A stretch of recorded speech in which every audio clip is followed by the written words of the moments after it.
Hey, this is Ankita, And this is Nalini. and you are tuned in to Prickly Pears, the podcast where we celebrate uninhibited brown women and their prickly points of view. This is season 3 called Spouse It Up. It's the season where we talk all about long term relationships and the classical definition of spouses that has been sold to us. Today is an especially interesting episode, one that I know I've been looking forward to for quite a while. But I will start by asking our guest to introduce themselves. Hi everyone, I'm Priyanka Rai. I was asked to give a quick 1 minute introduction of myself, so here it goes. I live in London currently. I'm cohabiting with my best friend, and that is what interested Ankita and Nandini about me.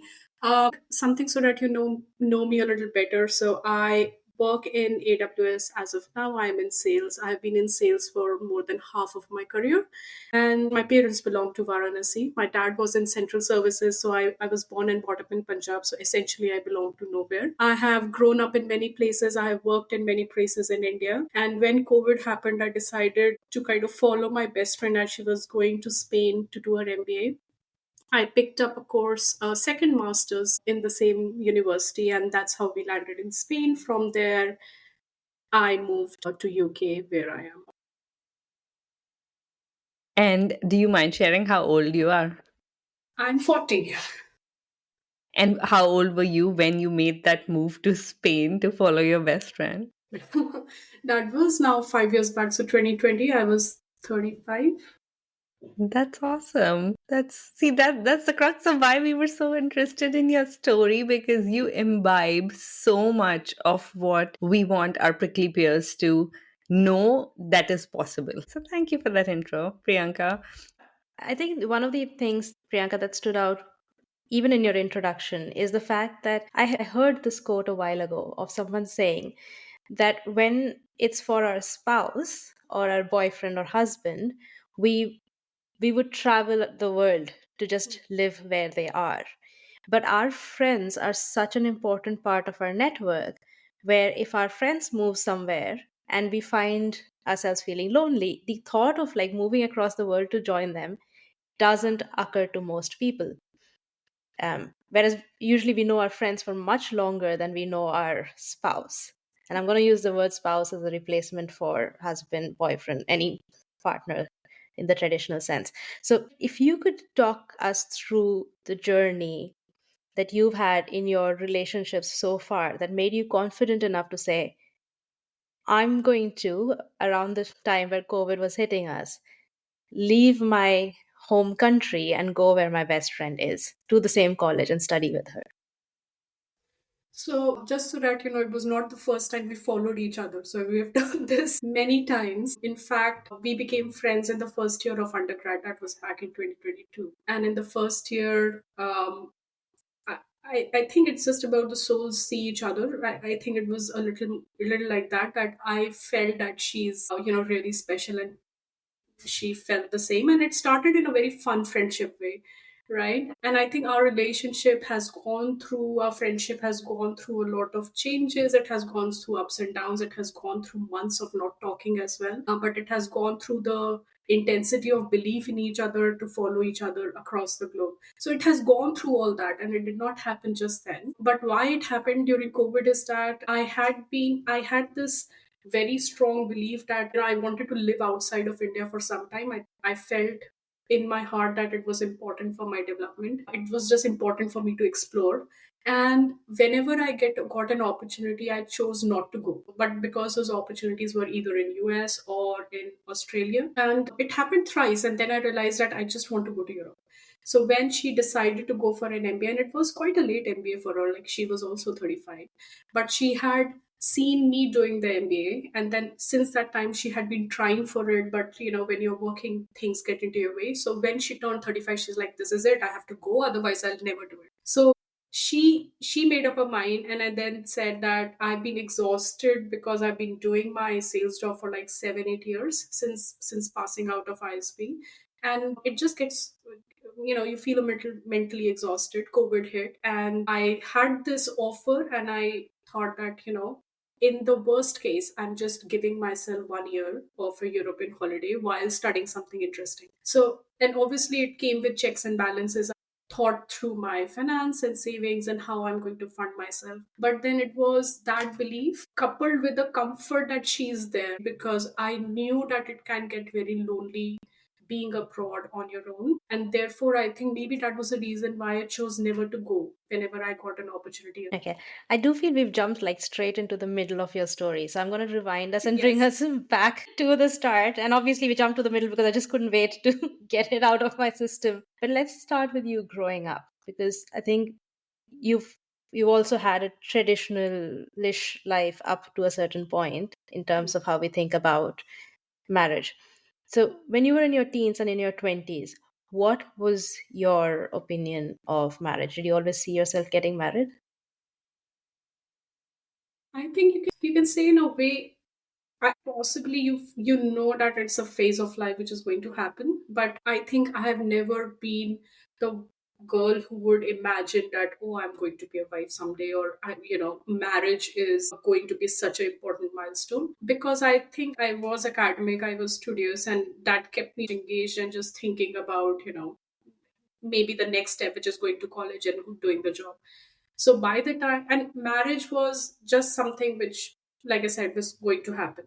And it did happen when I was 28. I got married. I was dating someone for 3 years, but then we had a divorce because I found out something which was kind of unacceptable to me. So yes, I went through that phase, through that idea. It was just an acceptance that it is going to happen as a phase, but not something which was completely core to me. How many years were you married for? 1 year. Okay. So just as about you hit 30, you were single again, and then have you been single since till now? No. I mean, yeah, I've dated and I think I feel that when a person goes through a trauma, that is quite a pivotal moment for any person's life. It can make a person really towards a bad side, or it can mold them into introspecting and changing their belief system.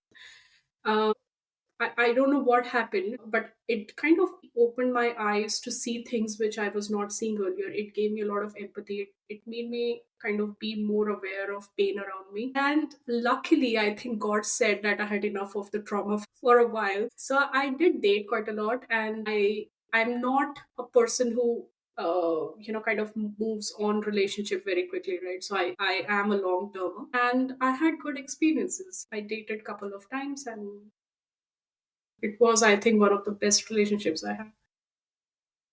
Awesome. So what's your current relationship status? I'm single at the moment, and yes, it is a busy life right now. There are a lot of changes which happened in last couple of years, like moving to UK, settling down. I moved my dog. My best friend moved from Germany to UK.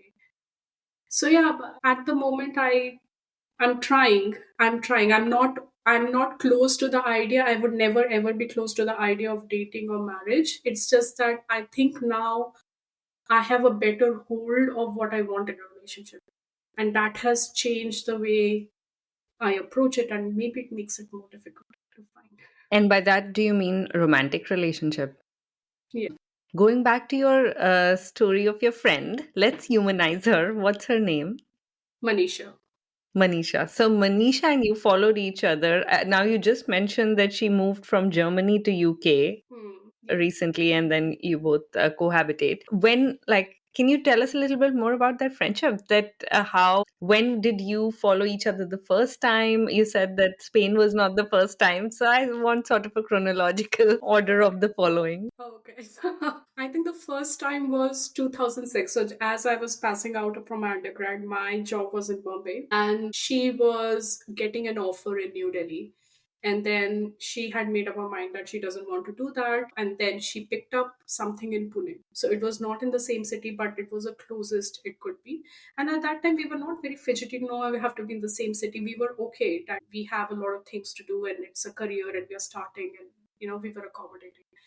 So then in 2 years she got a better offer in Delhi, and it was important for her because she was changing her role. So she was moving from HR analytics into analytics in an IT company. So it was a bit different for her, and it was a good raise. And at that time I think I was getting done with living in Bombay because all of my family has been in north of India. Manisha was moving there. At that time my boyfriend who was there, he was in Delhi as well. So there were a lot of reasons for me to gravitate towards Delhi. And so for all these reasons, not only for Manisha but for a lot of reasons, I kind of took a big risk, told my HR that look, if you don't transfer me, I'm gonna kind of quit. And it is just 1 year, 2 years into your job, right? You're nothing, like you're very junior, they can replace you. But luckily it worked out. So that was the first time. And then we stayed in Delhi for a couple of years up till I think 2011, and that's when I went for my MBA. So I was in Mohali and then was in Hyderabad for some time. So different cities, but she used to come and meet me. Eventually, I got my job in Bangalore, and then she was working in Delhi and she moved. And that was not entirely out of love for me, I would love to say that. But then it was because that she needed a change of scenery from Delhi. And I think whenever we find ourselves in a situation where we are unhappy, we gravitate towards each other, is a theme which I'm seeing. So then she came and stayed with me in Bangalore, and then we were in Bangalore for a couple of months. I got married, moved to Bombay. It was for a year. Then, when I got separated and eventually divorced, I moved back to Bangalore. And then from Bangalore onwards, you know the story that we stayed in Bangalore for 4 years, after which we moved to Spain. After we graduated, she moved to Germany and I moved to London. Thank God she didn't like Germany because she would have asked me to move. And then she said, no, I don't like Germany. I think UK is better. And then we both put an effort very intentionally to get her to Wow. UK. So let me share a little bit of my personal interest in this whole story, right? Because through my 30s, I've always been like, I had at some point thought that, okay, I'm never going to find the love of my life. Hmm, That's probably not going to be my story.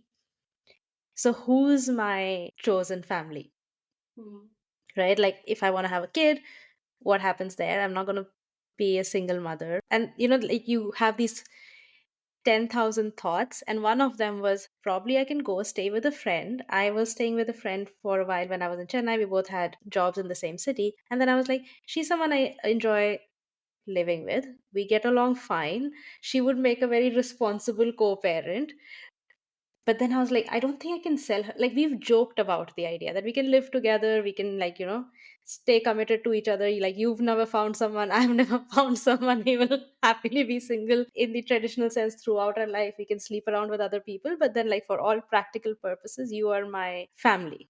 Like, you are my spouse without being my spouse. But then there was always this thing of, oh, like what if one of us finds the love of their life? Like what happens then? Then I'm abandoned. And if we raise a child together, then I'm abandoned with the child. Or even with a pet. Like if we get a pet together and then she finds someone, falls in love, the person decides to move to a different city, I'm left holding the dog. Is that your story? I know you and Manisha have a dog together, which is why I also brought in a pet into the story instead of a child.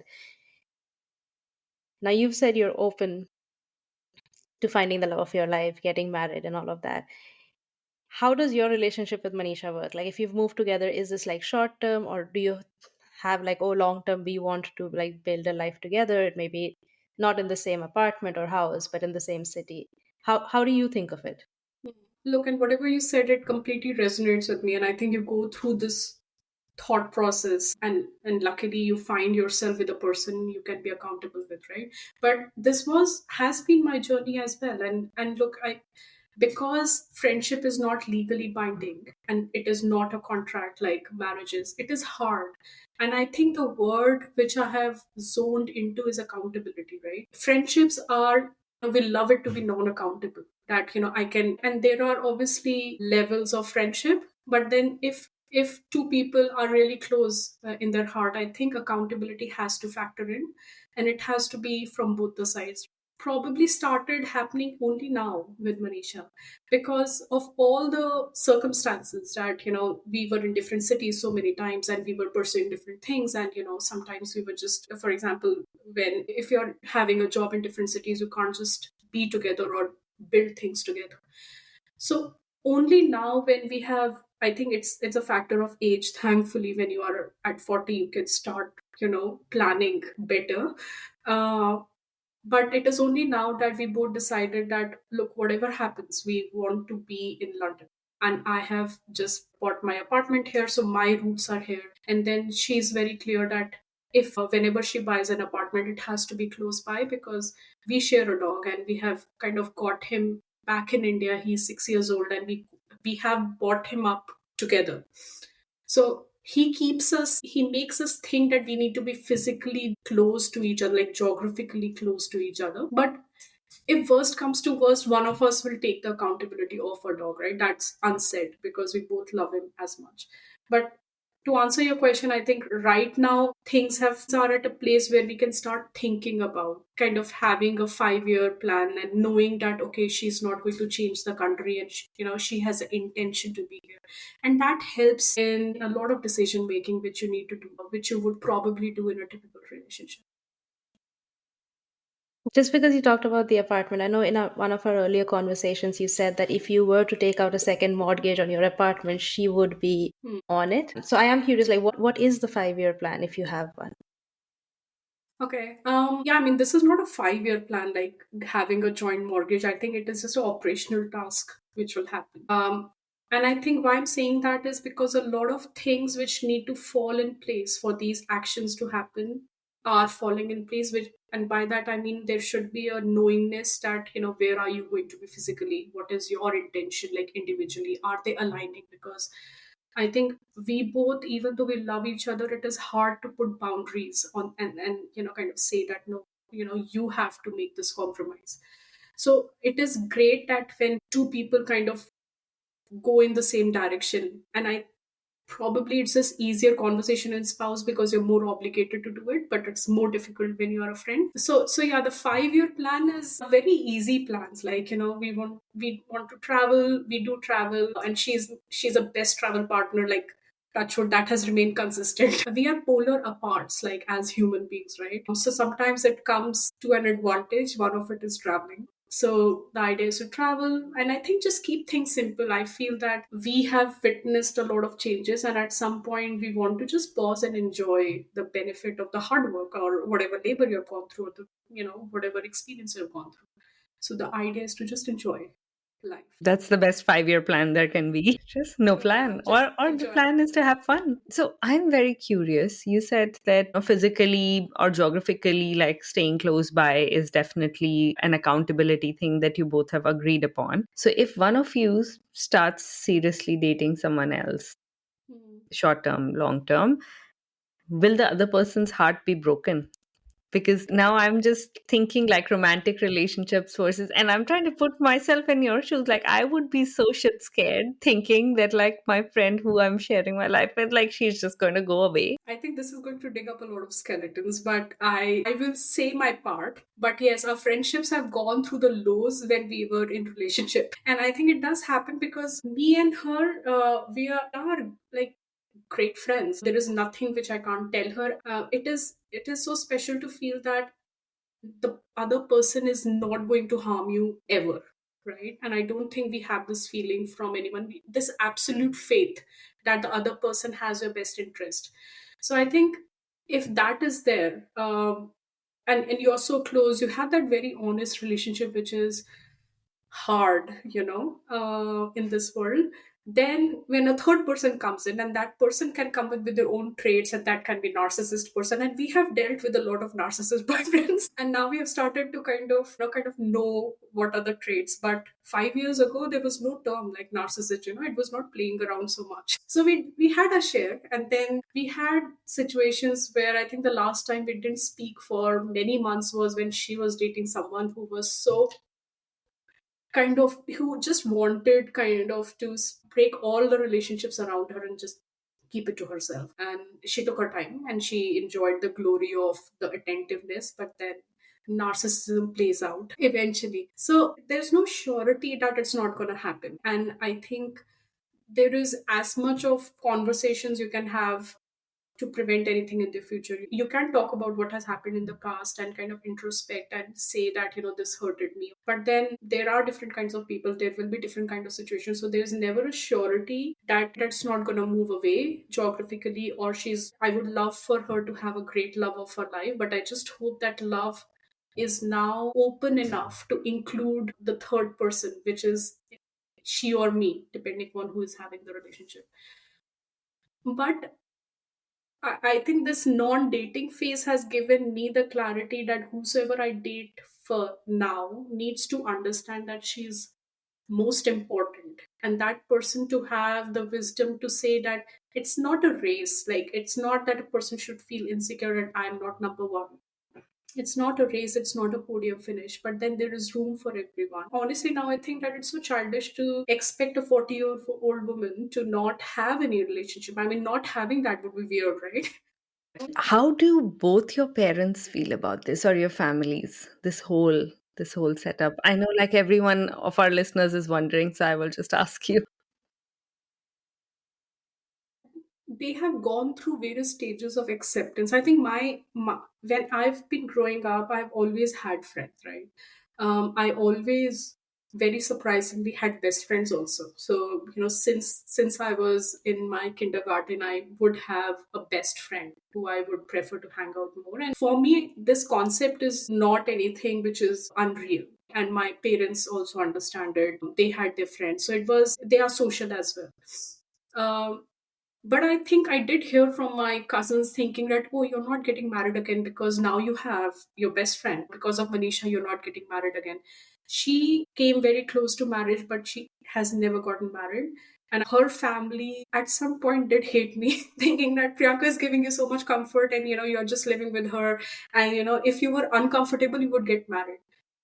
And now, when I think about it, I feel it's such a weird societal concept that you have to be alone and miserable so that you can go ahead and get married.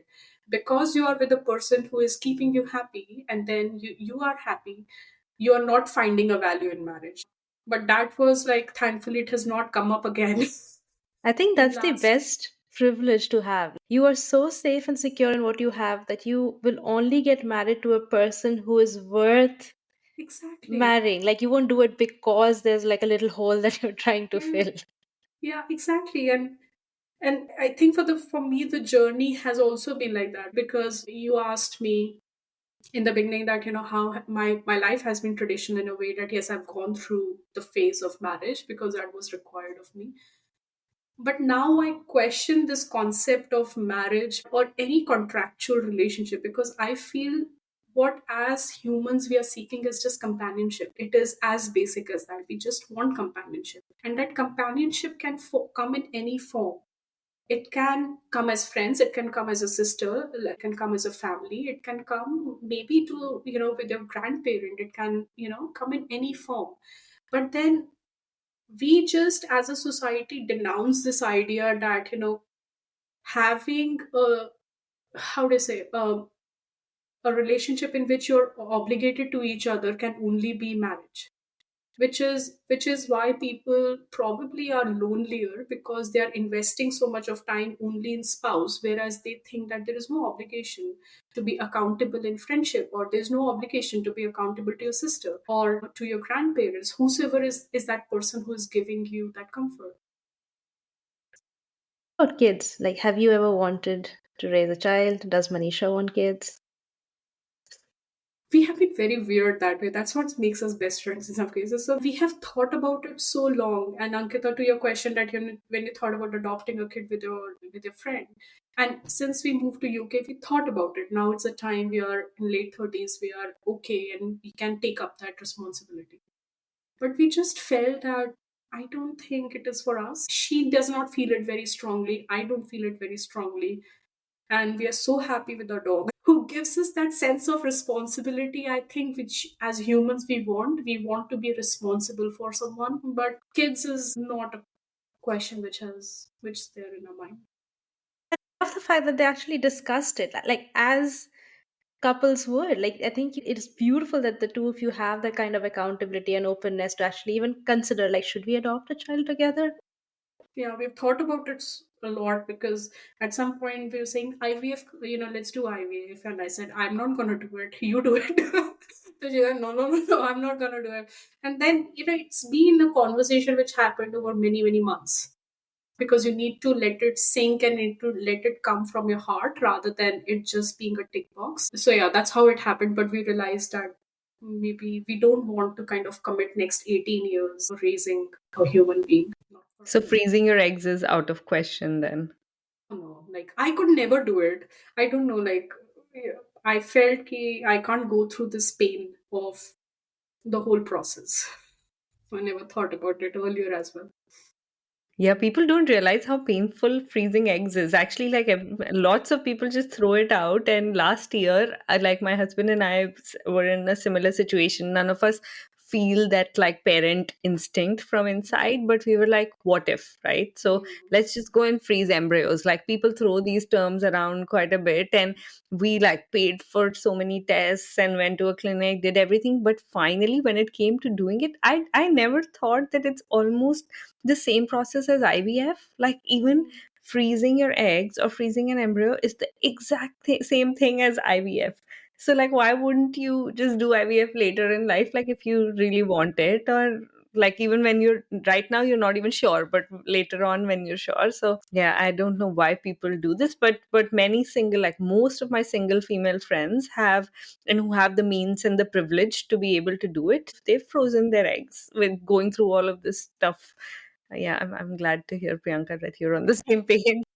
Yeah, and we all have this FOMO is very real, right? Like not knowing in future what you will miss because you're not taking the right decision. I think it's very real.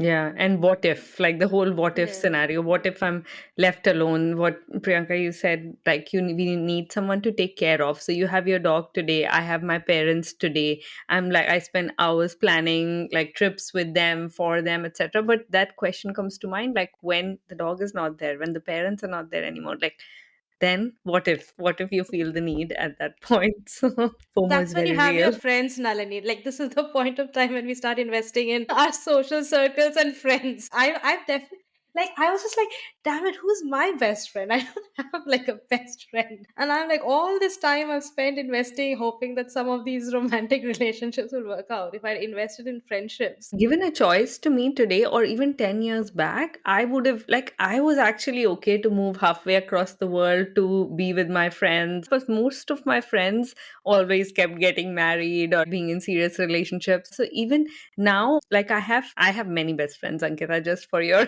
information and for you to feel FOMO. I have many best friends who I would do anything in the world for. But cohabitating with them is just like there was a time in life where I could imagine it, but now maybe it's just the individuals that we have grown up to become. Any now that I just feel sometimes sorry for their husbands also, to like that they they have to take care of like all of this, because I definitely couldn't, like seeing what they have become in life, like just being so demanding in relationships. They were I would not be able to do that. What and when I was younger, I always had like lots of male friends, but as time progressed, somehow like all male friends somehow like started vanishing, and it all got replaced by more and more female friendships. And we were talking in our Gen Z episode, talking to a Gen Z and millennial single woman early on in the season, and apparently Gen Z women are very comfortable like openly embracing female friendships as the thing of the future, like as life partners and as community living as women and all of that. So tell me, Priyanka, like if this best friend was a guy, do you think life would have panned out this way? Or like if someone's best friend is a guy, like what's your opinion? Can this work even then? just marry them. Like, what stops you? Now just you're get talking like the previous generation, Ankita. then just get the contractual agreement. It's done. Yeah, Why? but thinking about it, If you don't I romantically like each other, then I've never had that situation, so I can't say. I mean, I have guy friends. I hang out with them, but I don't have a. I don't have a guy best friend because I've never come across a man who can relate, like a woman is capable of. And not all women are. But then I just feel that, we as human beings, like women as a human beings, they have a different kind of behavior. We need more empathy. We want to talk out things, which is quite different for a guy. With the guy friends who I have is a very different kind of relationship. You probably can't share a lot with them. They don't like to indulge in a lot of feeling conversations. But I don't know. I never had a guy best friend. Never happened.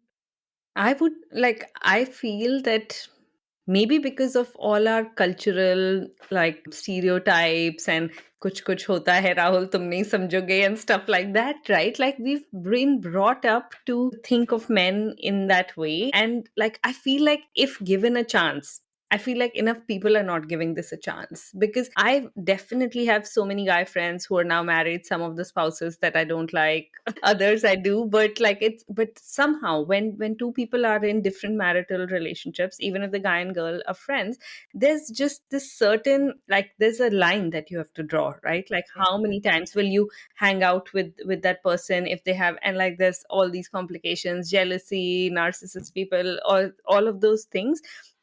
We just don't give it enough chances. And if we do, we might be sitting in a very different world where men and women are in platonic cohabitating relationships, which is very much more common in the West, like even in the countries that we live in, compared to. But my Indian brain is still like, it still thinks like what you all just mentioned, that I had a best guy friend till my late 20s, and obviously I never thought of marrying the friend. Like, it was just my best friend who I could talk to everything about.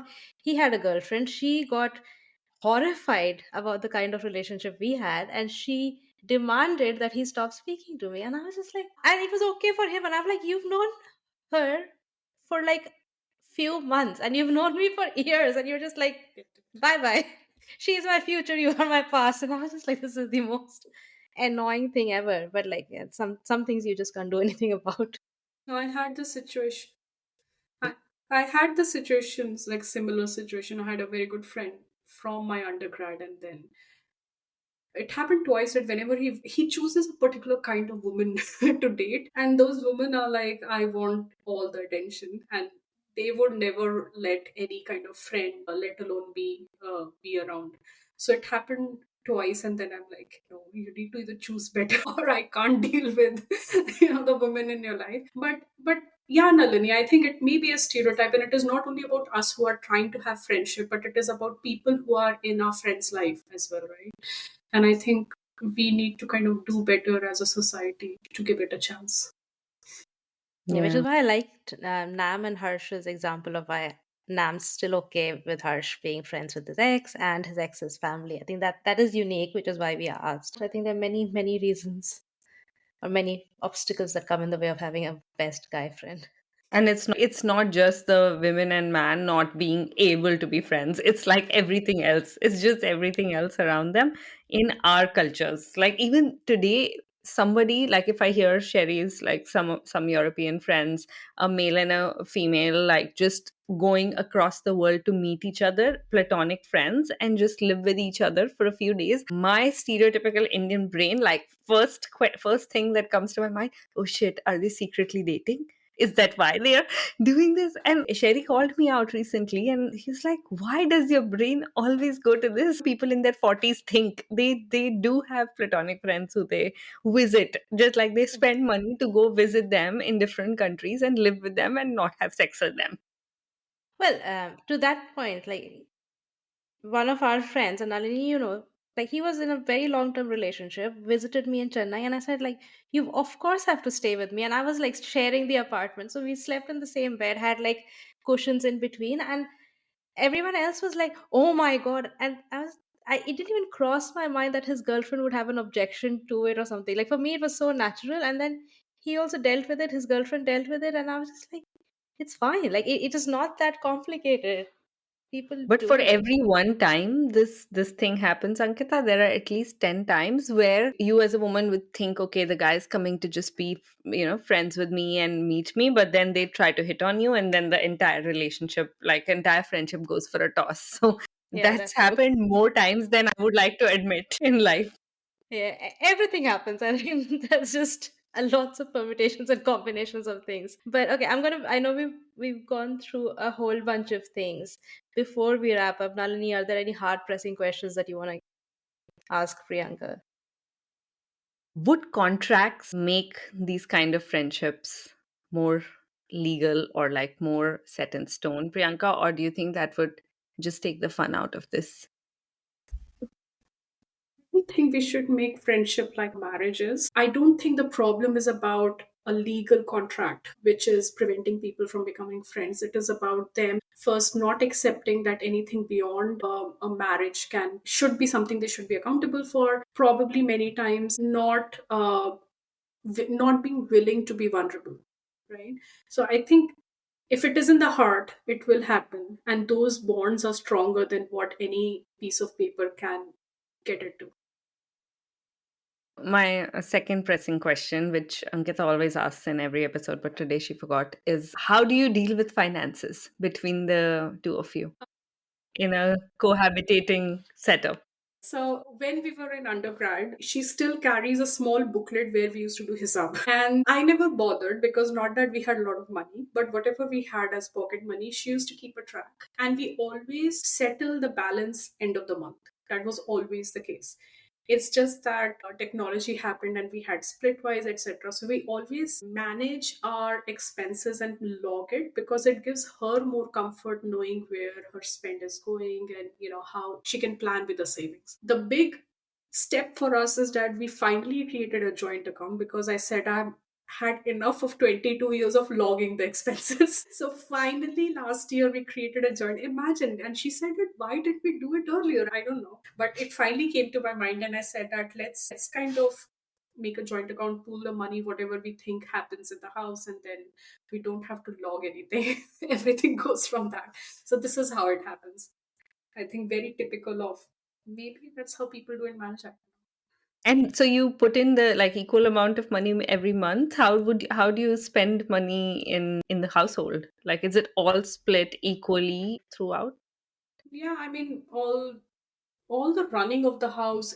I mean, we go out for events quite a lot, but we tend to go out together. So everything which we do together comes out of that wallet. But obviously, if I'm doing any shopping for myself or she is buying something, then that goes from our individual expenses. Another thing which we did this time, is that when we were setting up this house, we decided to purchase few things jointly, which we had never done. Earlier, it was either her ownership or my ownership.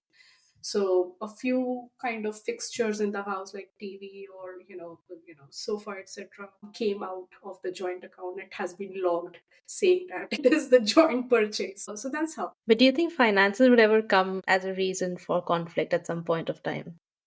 She is worse in managing finance. I have to take care of her finance. I have to ensure, like when we were used to keep track of expenses, I had to remember and remind her 10 times that you have spent this. Can you please log it? So she is very poor in it. And I think that's why joint account makes more sense. But no, finance is touchwood never a problem. I think there is a trust that we have with each other, on that we are kind of not going to cheat or swindle, or nothing like that is going to happen. And plus with her inability to in general keep track of things. There are 10,000 other questions I could ask, but I think we're going to have to wrap here. And what we could do, Priyanka, like offline through other forums Nalini might create, we could talk about, what are the contractual changes we would like the government and the world to see to help these relationships. But Yeah, yeah, I do have some thoughts there. yeah, That can be a discussion next time. yeah, we should definitely like open these discussions up on a forum because I'm sure a lot of people will have a lot of opinions on this because it's such a vast topic and there are increasingly more single women in their 30s and even 50s now that there have been in the past, which makes it even more important for us to look at different forms of companionship and not just one traditional form. And we should definitely continue this discussion somewhere. I don't know where, but No, In a WhatsApp community or something with our listeners, that's definitely something I can. I'm gonna call it a wrap here. Thank you so much, Priyanka, for being here and exploring a completely different aspect of relationships with us. It was a pleasure. And on that note, we are out.